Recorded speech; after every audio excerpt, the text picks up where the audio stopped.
Hi, this is Julie Campbell, and I wanted to show you today how to create a Polaroid image with text using your Silhouette software. What you need to do is select the rectangle tool from the side, and I'm just going to draw out a rough square shape. It doesn't really matter what the size is at this point because we're going to resize it. You can do that by just going up to the Object tab, Transform and Scale options, and then as you can see, you can also select this little quick tab at the top to do the same thing. So I'm just going to change my width and height to be 2.5 inches squared.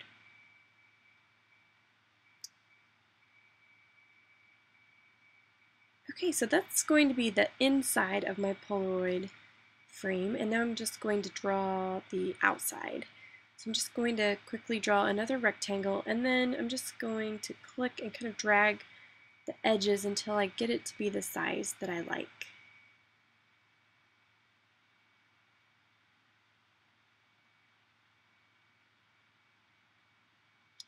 And now you can see you have a basic Polaroid shape. I also want to make sure that the inside of my frame is centered. To do that, I'm just going to select the square and the rectangle shapes and go up to Object and Align, and I'm going to align center. I want to make this frame foldable, so I'm going to move this down on the screen. As I move the shape down, notice that the bottom left corner of my inner square is aligned with the grid marks in my Silhouette software. I'm going to be moving the inner square out for right now and selecting the rectangle.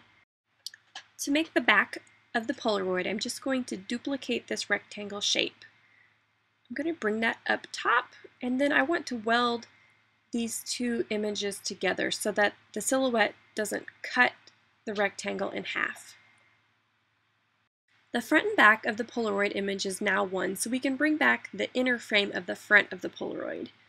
This is where the alignment of the left lower corner earlier comes in handy, because we can make sure that the inside frame is in perfect alignment once again.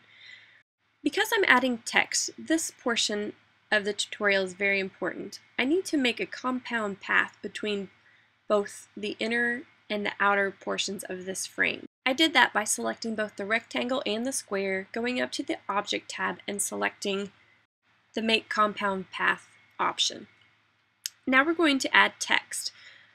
So I'm just scrolling through trying to find a font that I like, and I'm just going to type in my son's name.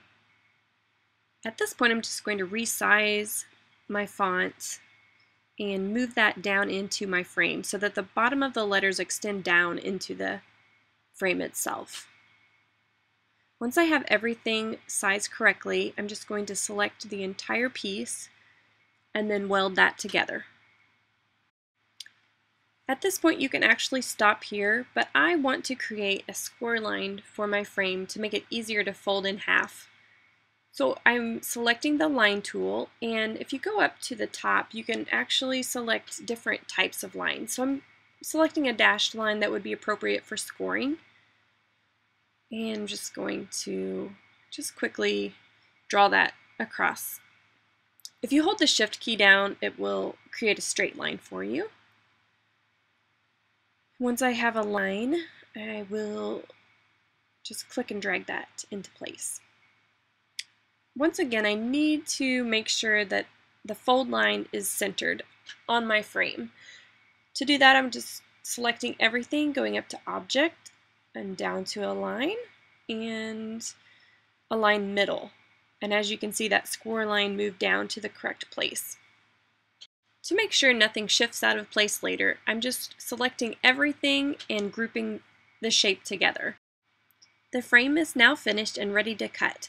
I would recommend saving any finished frames directly to your Silhouette software to use for future projects. This concludes the tutorial. Thank you so much for watching.